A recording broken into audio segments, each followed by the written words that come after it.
Hey everyone, welcome back.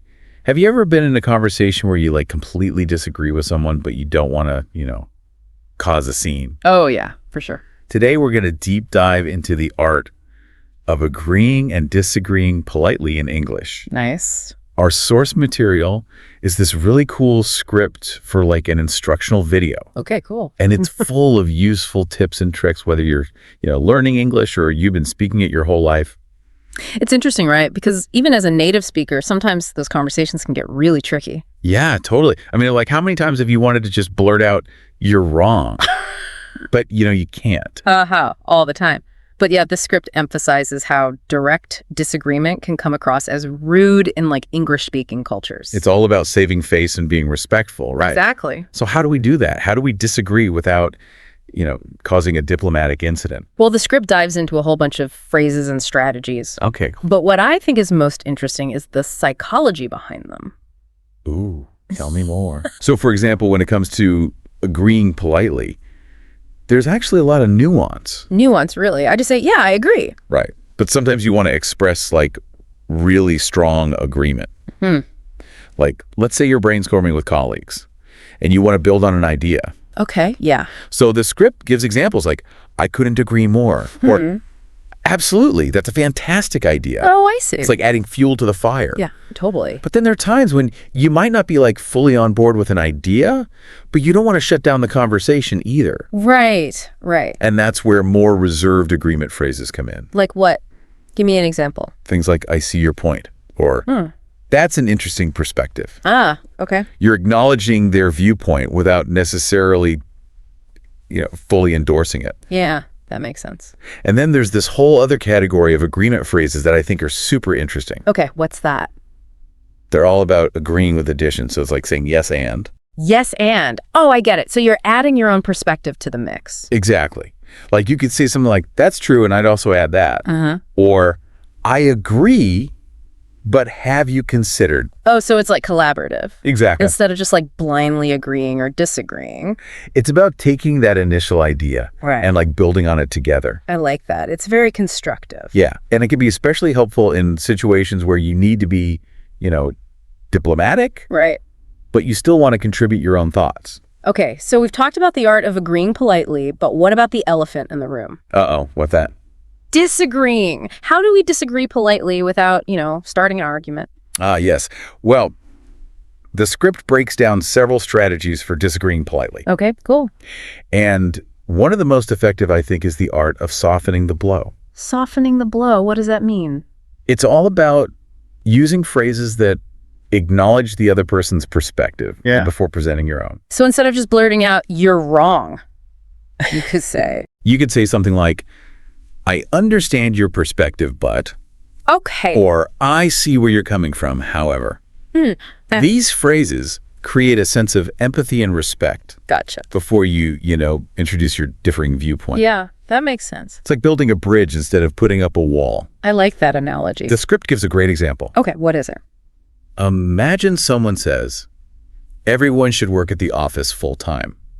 Instead of just saying, "No way." Yeah. You could respond with, "I understand your perspective, but some people thrive in a remote work environment and are actually more productive at home." That's much better. It's more like a conversation starter. Exactly. Instead of just shutting down the conversation. It's about inviting a deeper discussion. I like that. And sometimes the best way to disagree politely is by asking questions, right? Oh, yeah. Questions are powerful. So instead of saying, "That's ridiculous," you could say, "Have you considered?" Or, "What about?"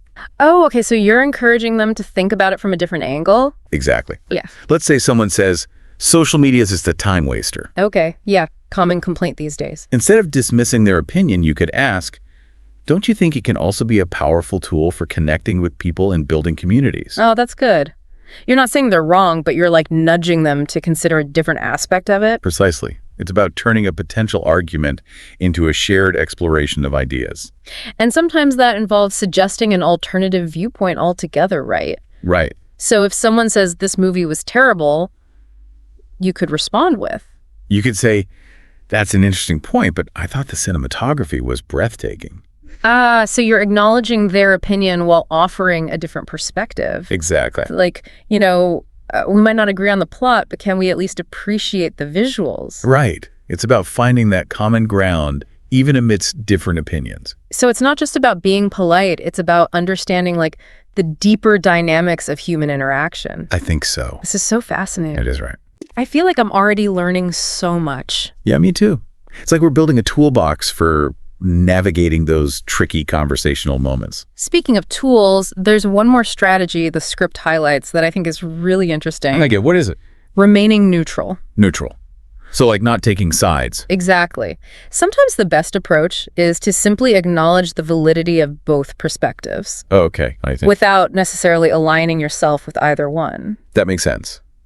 But how do you do that without sounding like you're just, dodging the question? Well, the script provides some helpful phrases like, I'm not sure I agree entirely, but, or that's a valid point, though, I'd argue. So you're creating space for disagreement without getting overly emotional or taking a firm stance. Precisely. If someone claims online learning is always better than in-person learning, you could respond with, that's a valid point, though. I'd argue that it depends on the individual and the subject matter. Right. You're acknowledging their point, but you're also introducing the idea that there might be more to the story. Yeah, it's a more nuanced approach, I think. Absolutely. Okay, so we've talked about the importance of politeness and some specific strategies for agreeing and disagreeing gracefully. Right. But even with all the right phrases, tone and delivery can make or break a conversation right. Oh, for sure. So how do we strike that perfect balance between being assertive and being respectful? Well, the script goes on to outline 5 key strategies for staying polite, no matter how heated the discussion might get. Okay, I'm ready. Hit me with those strategies. Okay, so the first strategy is all about using positive language. Like instead of saying, you're wrong, which can be kind of confrontational. Right, yeah, that's never good. You could try something like, I have a slightly different perspective. Yeah, I see, that's much softer. It's about, presenting your viewpoint without invalidating the other person's experience. And this actually ties into the next strategy, which is maintaining a calm tone of voice. Oh, yeah, for sure. Have you ever noticed how when someone starts yelling, it just makes you want to yell back? Totally. It's like our instinct is to match their energy. But yeah, if you can keep your voice calm, and even it can really help de-escalate the situation. And even though this is an audio-only deep dive, the script also mentions the importance of body language, like making eye contact and keeping an open posture. Right. Even if you're not face-to-face, like in a phone call or video chat, those nonverbal cues can still come through. It's about conveying respect and a willingness to listen. Exactly. But, sometimes I struggle with finding the right words to express disagreement without sounding too harsh. Oh, yeah, me too. I don't want to be rude, but I also don't want to just back down from my position. Totally. So what do we do? How do we find that balance? Well, the script talks about using what they call hedging words. Hedging words, what are those? They're words like maybe, perhaps, and a little that can kind of soften your disagreement. So instead of saying, I disagree with that idea. Right, which can sound pretty strong. You could say something like, I'm a little unsure about that idea. Exactly. It conveys a similar message, but with less force. So it's like taking the edge off a little bit. Yeah. And it also makes you sound more open to considering other perspectives. I like that. But why does that work? What's the psychology behind it? Well, hedging taps into this psychological principle called saving face. Saving face? Yeah. It's all about allowing the other person to, maintain their dignity and avoid feeling cornered. I see. By using those softer words, you're basically saying, hey, I respect your opinion, even if I don't fully agree with it. So it's not just about being polite, it's about understanding the social dynamics of the situation. Exactly. And that can make a huge difference in how your message is received. That's really interesting. I'm definitely going to try incorporating more hedging words into my conversations. I think it's a really useful technique. And speaking of useful techniques, the script also emphasizes the importance of acknowledging the other person's point before disagreeing. Oh, yeah, that's so important. It shows that you're actually listening and that you respect their opinion even if you don't share it. Right. It's about validating their perspective before you introduce your own. So you could say something like, so you're saying that... Exactly. Or, if I understand correctly, your view is... It's like you're building a bridge of understanding before you venture into potentially different territory. Right. And remember, validating someone's perspective doesn't mean that you agree with them. Right, of course. It just means that you acknowledge their feelings and understand their point of view. Yeah, that's a really important distinction. And that can go a long way in creating a more, open and productive conversation. Okay, so we've talked about softening the blow, using hedging words, and acknowledging the other person's point. Mm-hmm.